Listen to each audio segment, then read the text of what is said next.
Muslim, Quran is my guide. I hear the calling of them, with it we unite. We are special only if we follow his light. The way of Muhammad, calling to paradise. Ya Allah, Ya Allah, we are your servants, Ya Allah, Ya Allah, Ya Allah.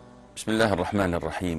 الحمد لله رب العالمين، وصلى الله وسلم وبارك على المبعوث رحمة للعالمين سيدنا محمد وعلى آله وصحبه الطيبين الطاهرين. أما بعد, dear brothers and sisters in Islam, Assalamu alaikum wa rahmatullahi wa barakatuh, and welcome to this new episode of Islam Guide, being broadcasted to you live from Jeddah, Saudi Arabia.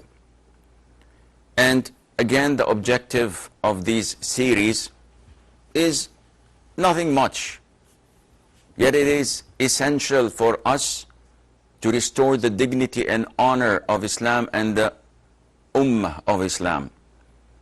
And this can only be done if we go back to our religion, as the Prophet said, alayhi salatu wasalam. And going back to our religion means going back to the basics, to the essentials of our religion. And without any doubt, the seerah, the biography, the life story, the events that took place at the time of our Prophet sallallahu alaihi wasallam, this seerah is a great source of information and knowledge, where we can learn how to behave, how to act, where we can learn how to audit our lives and the state of the Ummah, so that we can rectify what can be rectified to the best of our ability in accordance to the Quran and to the Sunnah. One great incident that took place was the Battle of Hunayn.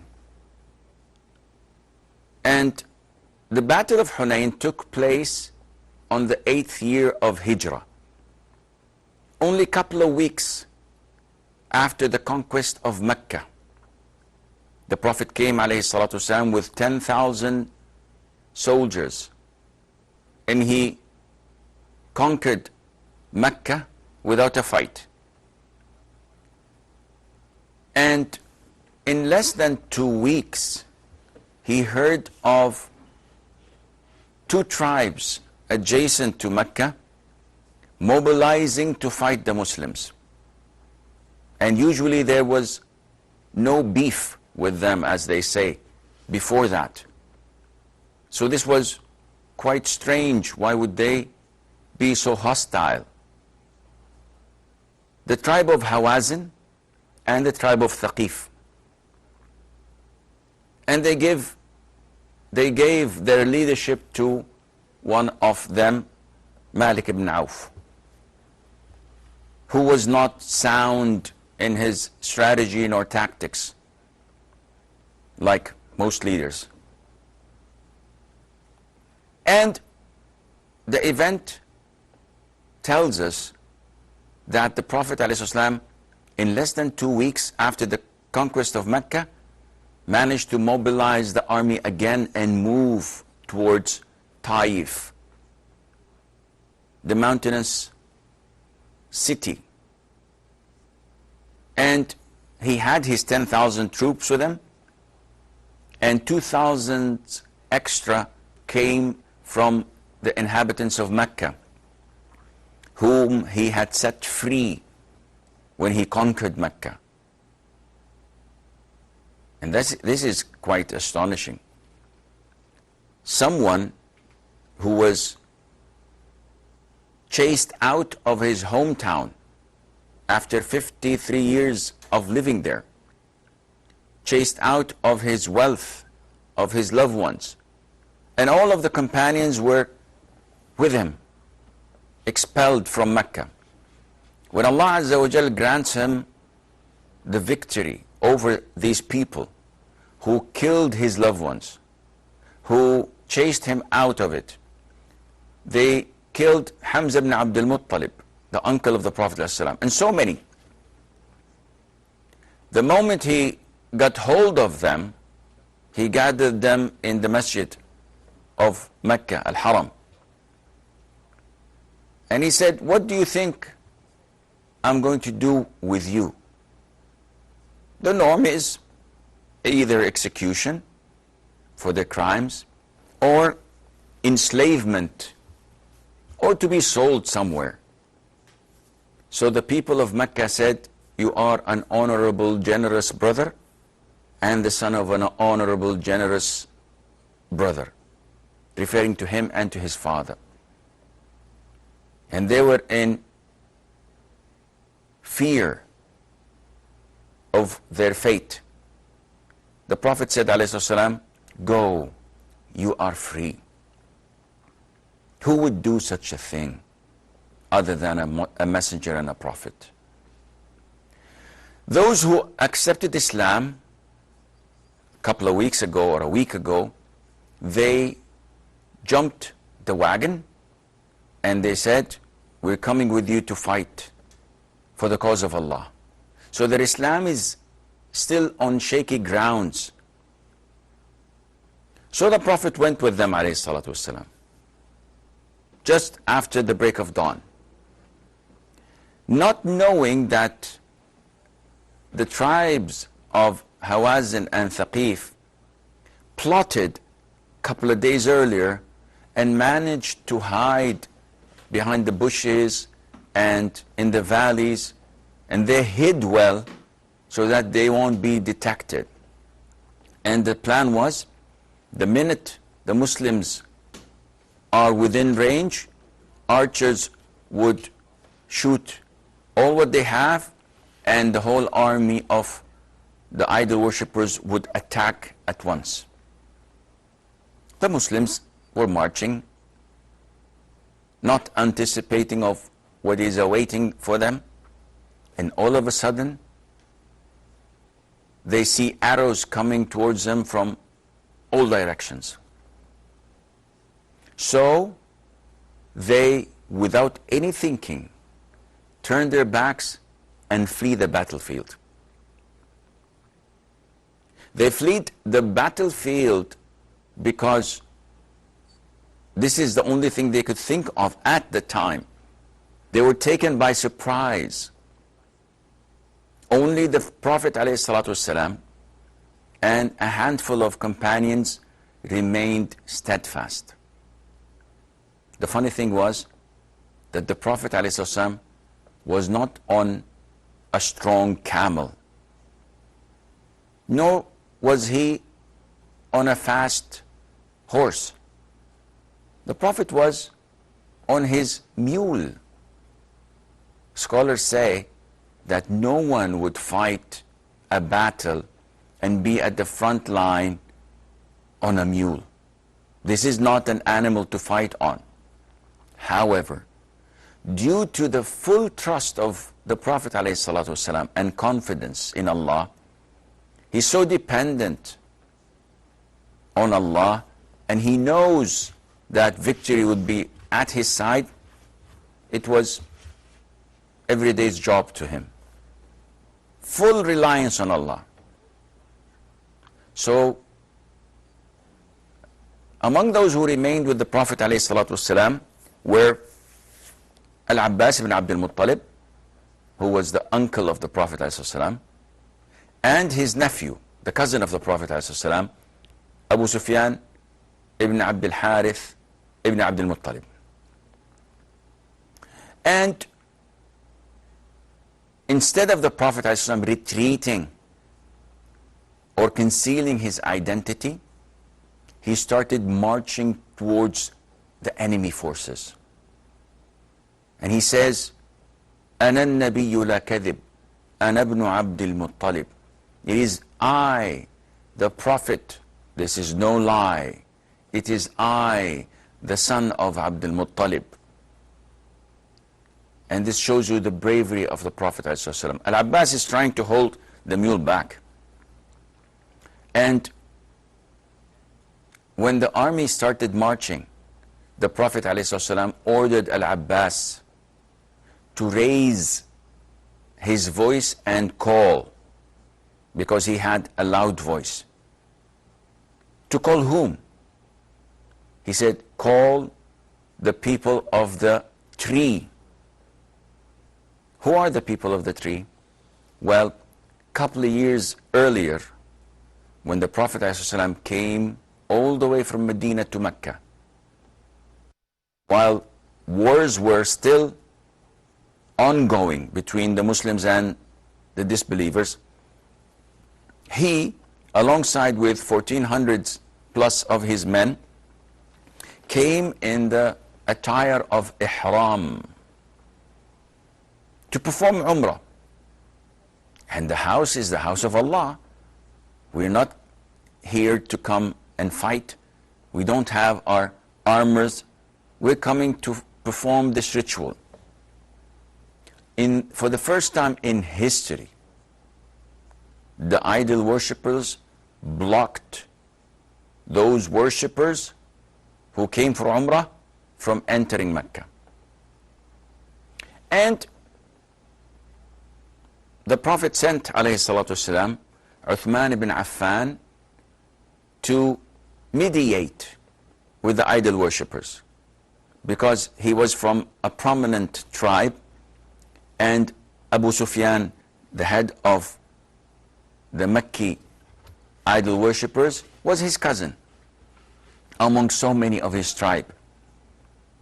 So he went, and they received him in welcoming, to the extent that they told him, perform your Umrah. You are in your ihram. But Uthman, may Allah be pleased with him, refused and said, I cannot perform Umrah while the Prophet ﷺ is outside, blocked from entering. I will perform it when he performs it. So they honored him, they gave him food, but they kept him from going back. Not as a prisoner, but rather as trying to catch up with him, with their relative, and honoring him, feeding him, etc. When he was a little bit late, Muslims by nature were worried at that time that these disbelievers would not honor this messenger of the messenger of Allah. Because the trend in Arabia, that messengers are not killed. And this is worldwide trend. You never kill the messenger. So when the Prophet sent Uthman, they were afraid that they might harm him, though this was not the norm in Arabia. So when he was late, suspicion grew. So they started talking that they must have killed Uthman. Only then the Prophet said, alayhi salatu wasalam, that we will attack them, though we don't have any arms on us, nor armor, nor shields, nor we are not prepared, but we will avenge our brother if they had killed him. And in order to execute this, the Prophet ﷺ ordered the Muslims to give their pledge of allegiance, not to run away and to fight until they die. So they came, the 400 plus, all of them, one by one, under the tree which is located there. And it is mentioned in the Quran that Allah is pleased with those who give you the pledge of allegiance under the tree. Salam ibn al-Aqwa, may Allah be pleased with them, was one of them who gave the pledge of allegiance 3 times. He said, the Prophet called me in the beginning of the people, where is Salama? So I said, here I am, O Prophet of Allah. And the Prophet said, give the pledge of allegiance. So he gave the pledge of allegiance. And when it was in the middle of the people, like 700 of them, The Prophet said again, where is Salama? And Salama said, I'm here, but I've already given the Pledge of Allegiance. He said, give it again. So he gave it again. And at the last and the very end, the Prophet said, where is Salama? And Salama said, I'm here, O Prophet of Allah. He said, give the Pledge of Allegiance, and he gave it for the third time. These fighters who are actually worshippers, prevented from completing the ritual, Allah is pleased with them. May Allah be pleased with them all. This is why the Prophet ﷺ, when he wanted his people to come back, he did not call for the 10,000 or for the extra 2,000. He selected those whom he had raised by himself. Those whom he knows their capabilities and their sincerity. So he said to his uncle, Al-Abbas, call the people of the tree. So he did. And immediately once they heard the voice of Al-Abbas calling them, each one of them turned back his camel, and if his camel was so frightened with all these crowds going one way and he's unable to go the opposite way, he would dismount his camel and walk on his feet, saying, here I come, O Prophet of Allah. Then the Prophet said to Al-Abbas, call the Ansar, especially Banu Haritha of the Khazraj. Then he said, call Al-Ansar in general. Then he said, call Al-Muhajirin. And the moment these people heard the call of the Prophet ﷺ calling them, they came back like warriors and beasts trying to protect its cubs. And the defeat was turned into victory in a matter of seconds. We have a short break. After it, inshallah, we will take your calls, but please try your level best to keep this story at the back of your mind so that when we talk tomorrow, we begin a fresh start and elaborate a little bit on the benefits we can reap from such a beautiful story. So stay tuned. Ya Allah, Ya Allah. Muhammad, the most common name in the world. Why were so many parents interested and still are interested in naming the children Muhammad? What are examples of his love, his compassion, his mercy, his dedication, his sincerity, his bravery? How did he balance between private life and the public sphere of life? Why is he known as the greatest mercy sent to humankind? Muhammad sallallahu alayhi wasallam. Join us as we learn more about the balanced and beautiful personality of perfection, Muhammad.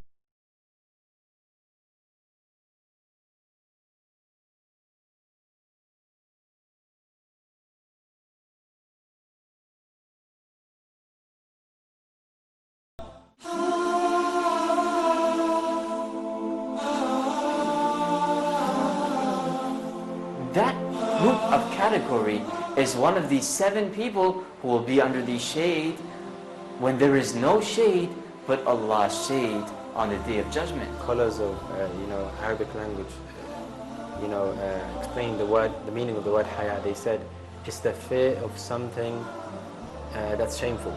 At the same time you try to solve your problems, then you will see the results. And the advantage is sticking to the Sunnah.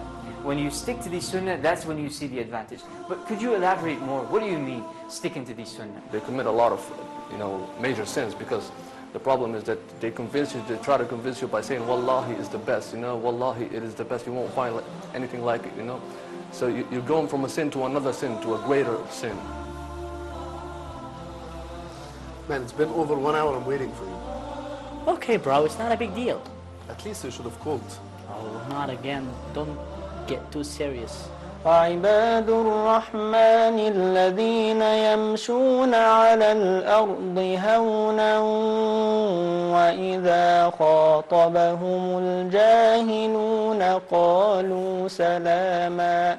Join us in this program, Islamic Motivation, by your brother, Rayyan Arab, exclusively on Huda TV.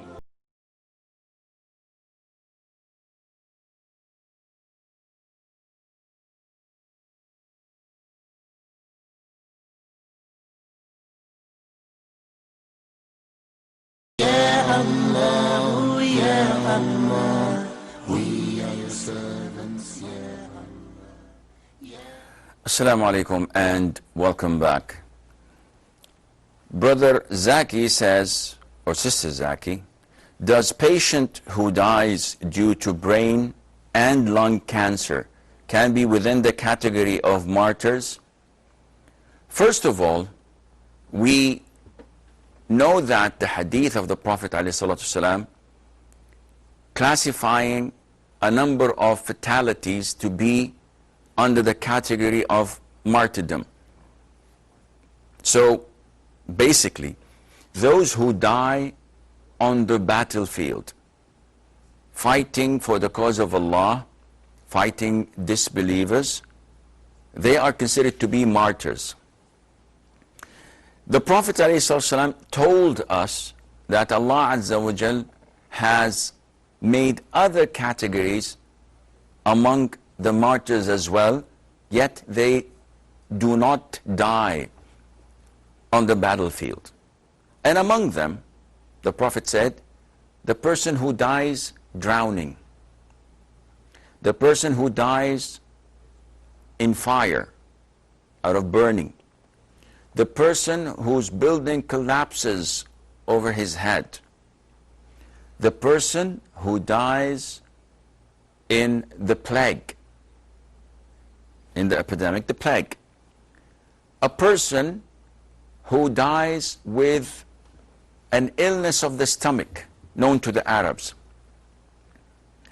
and a person who dies while in labor, that is a woman, a pregnant woman. So these types are considered to be martyrs. Some scholars said that all types of illnesses fall under this category, and this is wrong, because the Prophet ﷺ did not mention other illnesses. He mentioned specific illnesses, and among them is the one who dies with the stomach illness. So if a person has a tumor or cancer in his stomach and he dies due to that, he is a martyr, inshallah. But if it's a brain tumor, then this is not included. Though if he's patient until he dies, he'll be rewarded without any doubt, but he would not fall under the category of martyrs. As for the lung cancer or the throat cancer, it's the same thing. Some would ask, okay, what about if a person dies out of throat cancer or cancer that was caused by drinking intoxicants, smoking, tobacco, etc.? Would he be part of the martyrs? The answer is no. Not anyone who dies in these categories would be automatically be considered as a martyr. For example, someone is on a ship, but this ship is like the Love Boat. It's a cruise ship with all booze and nightclubs and casinos and nudity and nothing that relates to Islam at all. And the guy is there for the fun of it. And it so happens that, I don't know if it hits an iceberg or not, but it sinks. And he dies drowning. So would his family be happy and saying, MashaAllah, he's a martyr? No, he's not. He said, yeah, but the hadith, hadith says about normal people, Muslims, normal Muslims, not sinners, who were actually doing a sin. Likewise, if a person, a woman, who conceived out of fornication, not married, and while she is in labor, she dies. So we say, MashaAllah, she's a martyr.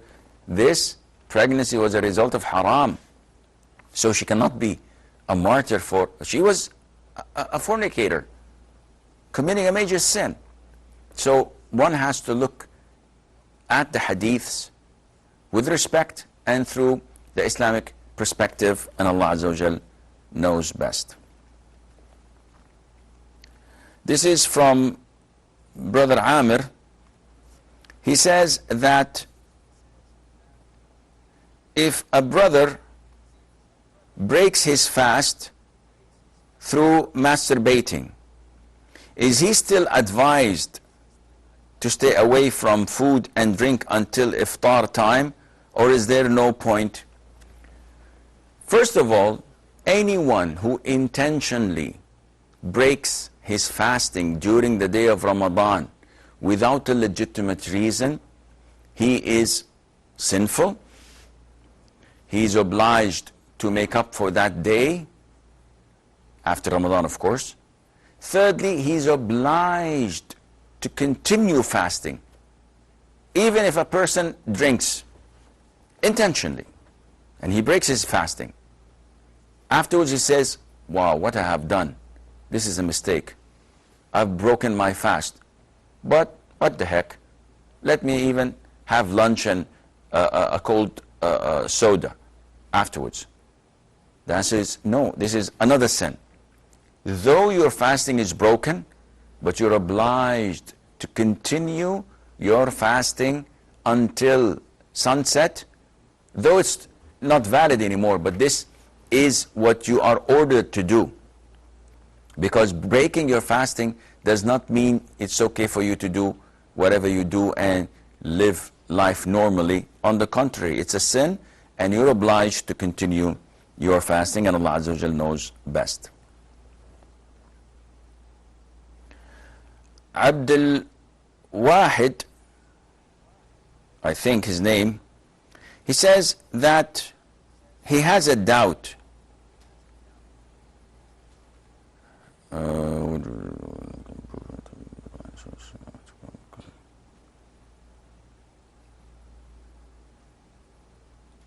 Well, his doubt needs a long answer, and I would not do this now. Imran says that if a company uses words such as hell to describe erroneous situations in its product, is it permissible to use their products? In particular, Microsoft uses the phrase DLL hell to describe a problematic situation in its application. Is it considered to be making fun of religion? Is it okay to use the product of Microsoft? Well,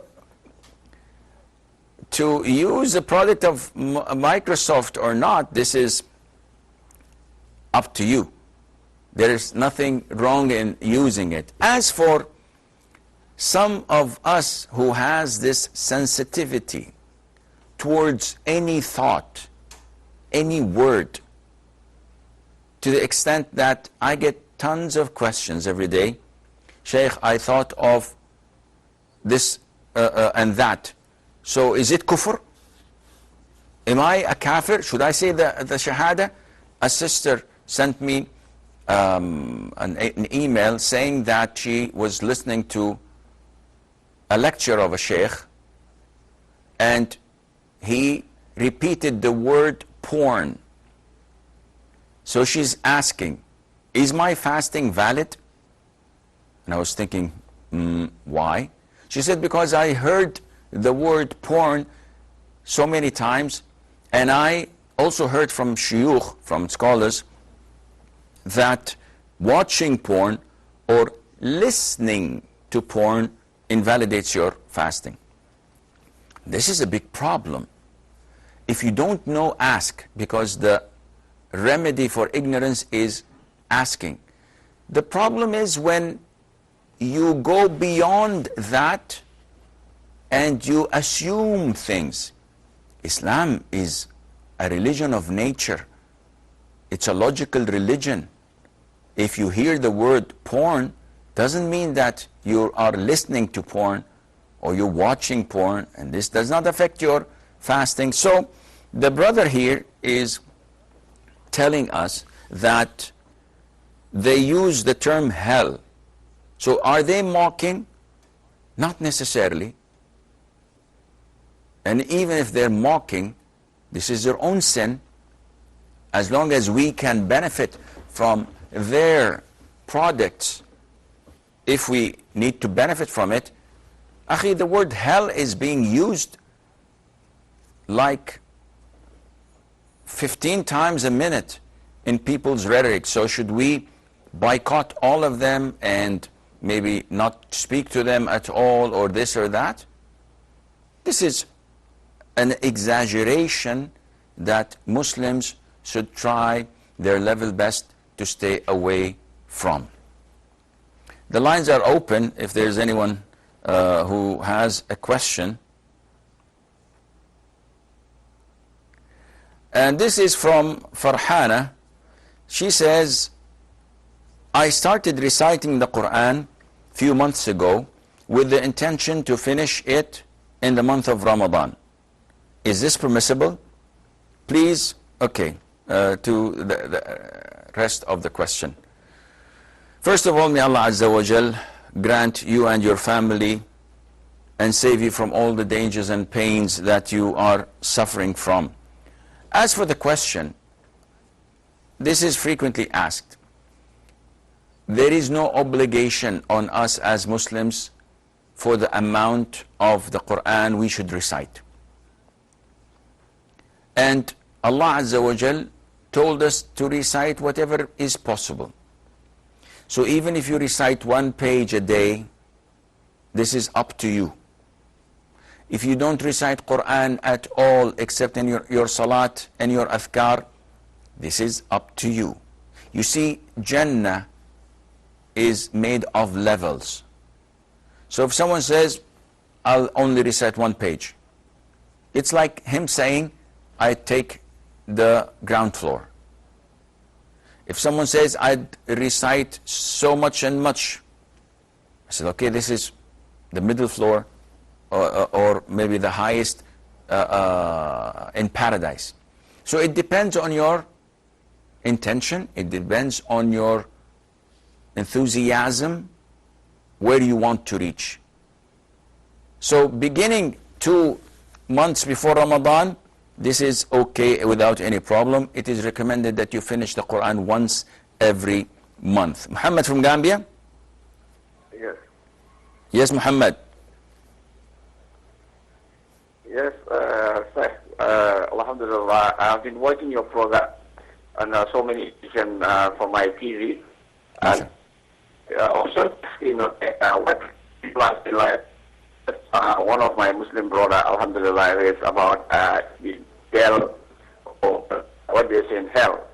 Like, what I believe, to my own side, like, if anything that is beneficial to Islam, so we are using, I think we shouldn't have a doubt that in it, like the name of hell, and they say that it's hell because it's beneficiary to us. So if they implement it in any other form that we Muslim do not see it in that way, I think there should not be a problem in.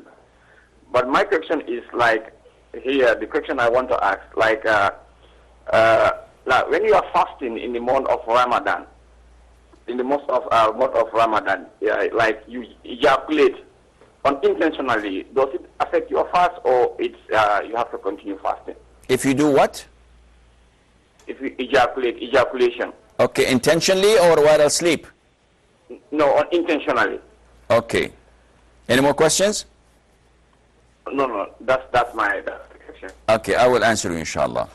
Brother Muhammad from Gambia said that what is the ruling on someone's ejaculating during fasting?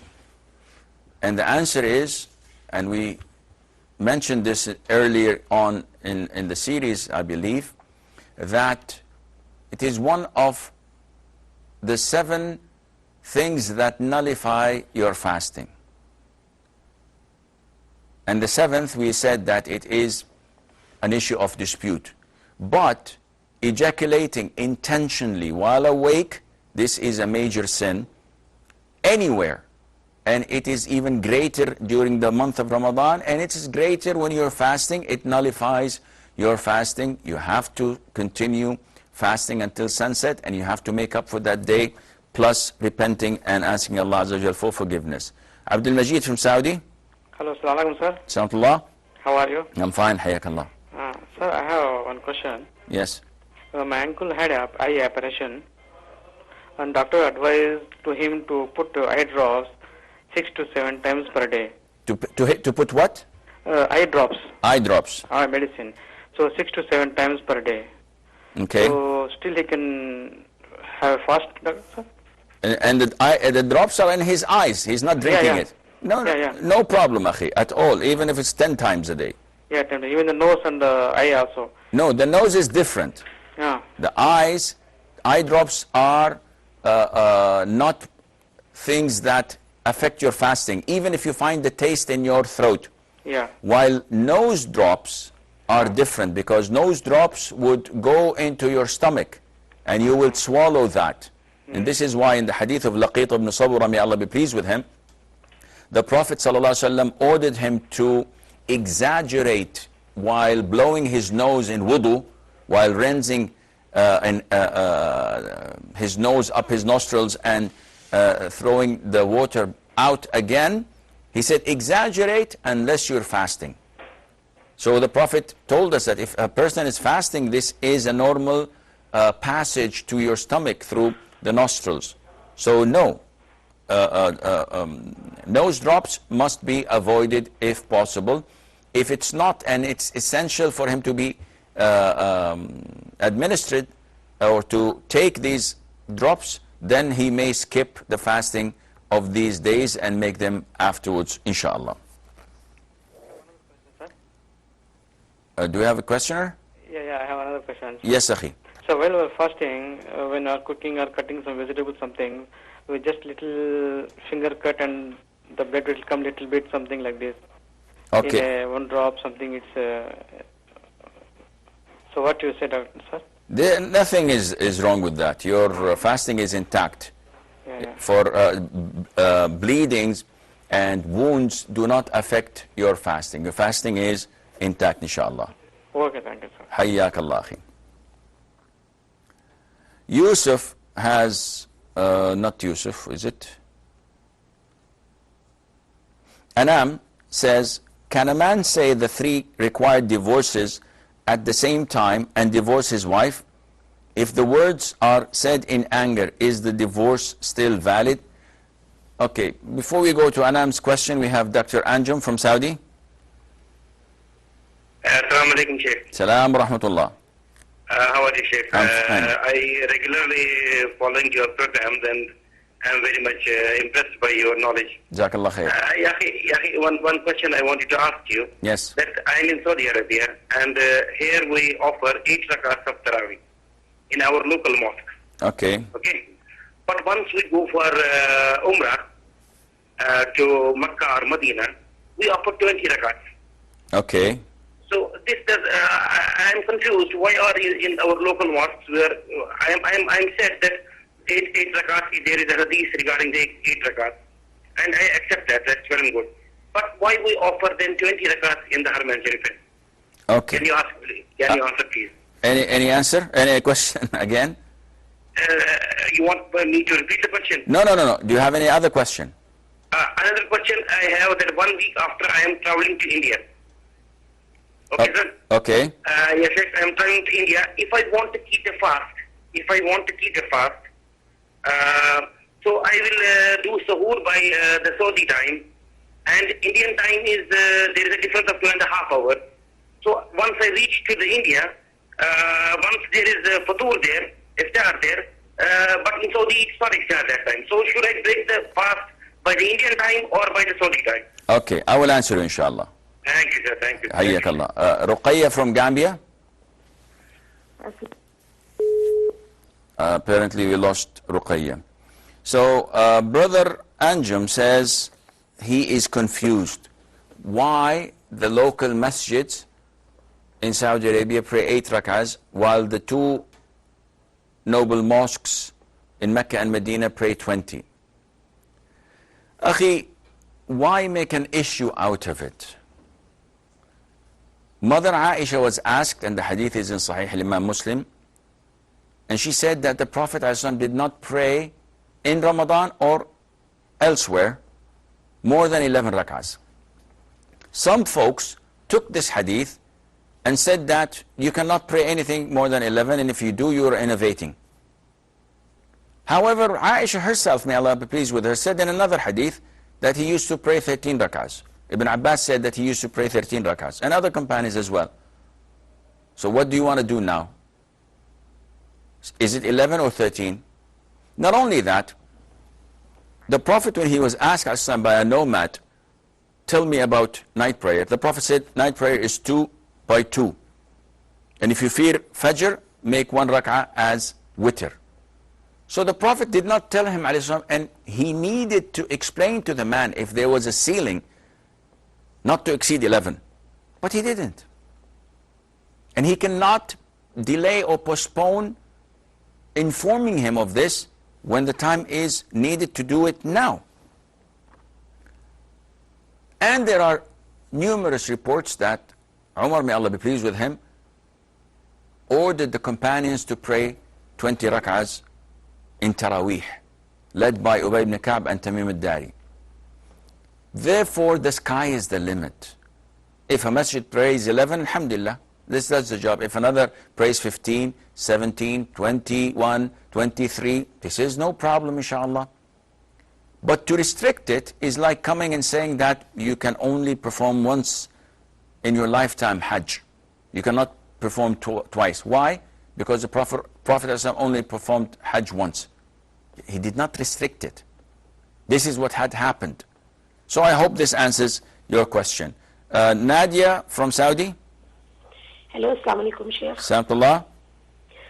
Sheikh, I have a few questions. Yes. My question one is the woman who get periods during the fasting, so she has to make up after Ramadan, of course, but I want to know that if it is like before Maghrib time, Asar or Zuhr time, so this fast she has to make up. But is she not allowed to drink and eat like you explained about the sinners? So she is allowed to eat, or she has to continue till Maghrib? Okay. But she has to make up. Second question. My second question is when we perform Umrah in Ramadan, it's the hadith right that we get the reward of Hajj performing with Prophet Sallallahu Alaihi Wasallam. But is this Umrah should be, and if it is in Ramadan, it is sufficient, or it should be during the fasting time, like before Maghrib, when the person is fasting, or Okay. it is okay if it is in Ramadan? Third question. Like after Isha or after Maghrib. And my third question is, once I asked you a long time back about the shortening the prayer in traveling, you said that it is must, like fasting is okay, but prayer is must to shorten it because Prophet ﷺ never pray full during the travel. I want to ask you that when we are going to Makkah and we are praying in Haram, of course with the Imam we pray the full prayer. But that time, are we allowed to pray the Sunnah also? For example, the Zuhr prayer, if we are praying, with the Imam we pray full, but the Sunnah before Zuhr and after Zuhr, for before and after that too, this is we are allowed to pray or not? Where are you from? From Riyadh. Okay. So, yeah, in Okay. any traveling, the Okay. Sunnah we have to pray or not? I understand your question. Any more? Yeah. And my third question is, what is the meaning of praying the prayer in the awal waqt? Awal waqt means, for example, if the Zuhr is 12 o'clock and the Asr is 3:20, 3:25. So for Zuhr, what is the best time? I mean, how many minutes it includes? Okay. To be awal waqt, okay? And my last question, inshallah. Okay, last question. Sheikh, my mother died in January, and I went to Umrah in February, and in the Haram, I wanted to give some charity on behalf of her. So there I found some people standing over there, but they were guiding the people to the right path. I went to ask him that I want to pay some sadaqah for my mother. So he told me that there is in the clock tower or something, there is the dawa, they are there. But that time I was in hurry because I have to go back. So that man, he told me that, okay, you can give it to me. He was from, I don't remember the name, Dawa, something from that team. And he said, okay, you pay me, I will give it to them. But he didn't give me receipt. That time I just paid. After that, my husband told me, did you never know that I said, no, he was, inshallah, he will be the good person, because he was standing in Haram and he was guiding the people. So is this sadaqah is accepted if, for example, he will not give it to the right place? Okay, I will answer inshallah later on. Amina from Gambia. Amina? Sister Amina? Okay, I think. Assalamu alaikum. Salaamtullah. Amina?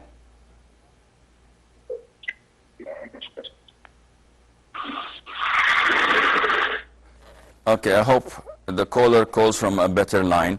Dr. Anjum says that a question that a lot of the times the brothers make a common mistake. They're confused when they hold their fast according to country and they travel to another country and they reach at the time of iftar and the previous country had not, so they are confused. Akhi, it does not concern you a bit about the country before or the country after. This has nothing to do with you. How is that? I will answer you inshallah after taking Ruqayya from Gambia. Ruqayya? Assalamu alaikum, Sheikh. Samtullah. I have a question. Yes. Is it true that if you borrow money from the bank and you are paying interest, that you are not the sinner, it is the bank that is the sinner? Because we have had a lot of arguments about this. So they say if you are the one paying back the interest, you are not the one sinning, that the person taking the interest that is a sinner. Okay. Please answer the question, Sheikh. I will answer you inshallah. Thank you. You're welcome. And so, Dr. Anjum, Akhi, once you understand this, you will have no problem inshallah in the future. As an individual, my fasting begins when the dawn breaks. As an individual, my fasting ends when the sun sets. I could care less about what's happening in Saudi or in India or in America. What I'm concerned with is me and the position of the sun. So if I hold my fast at 4:30 in Saudi Arabia, AM. So now it's daytime. I travel. And because I'm going to the east, I'm running after the sun. And therefore, after like 9 to 10 hours, it's already setting. And I'm still on the plane. It's still 2 o'clock or 4 o'clock p.m. in the afternoon in Saudi. Yet, I can see the sun setting. This is the time where I am supposed to break my fast. Regardless of the time of the people in India or in Saudi Arabia. As I'm flying, my fasting and my prayer times are affected by the position of the sun. So even if they did not pray Asr in Saudi Arabia, if the sun's position is the time for Asr, I'll pray Asr.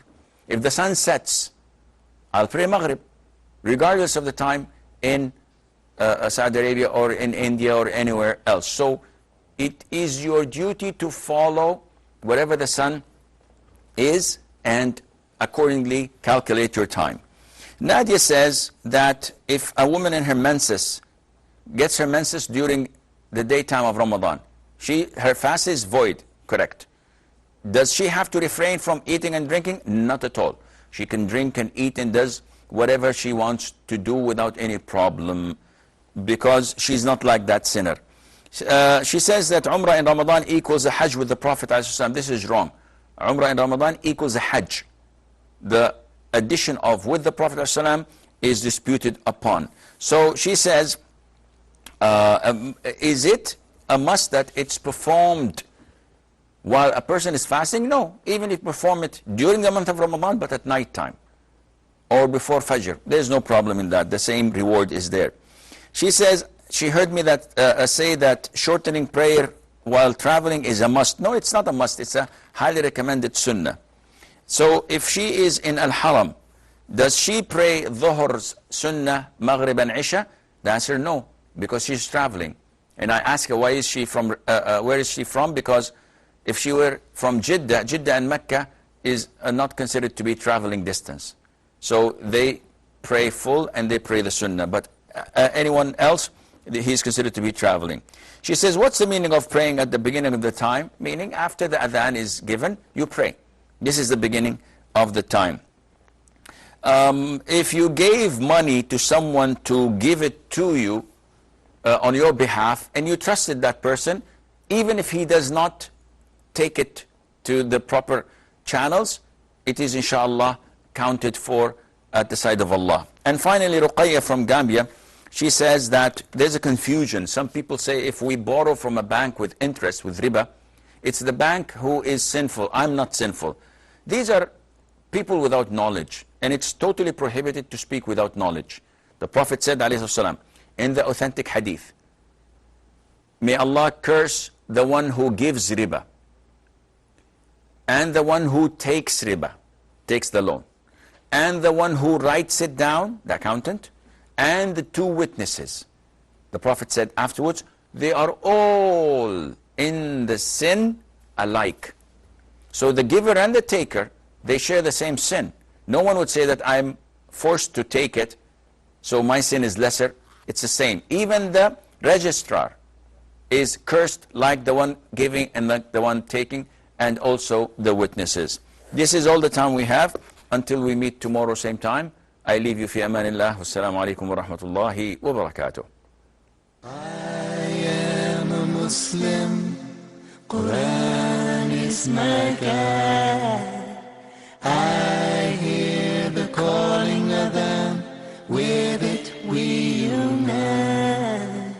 We are special only if we follow his light. The way of Muhammad, calling to paradise.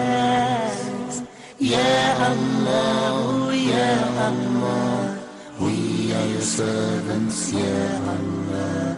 La ilaha illallah, Muhammadur Rasul.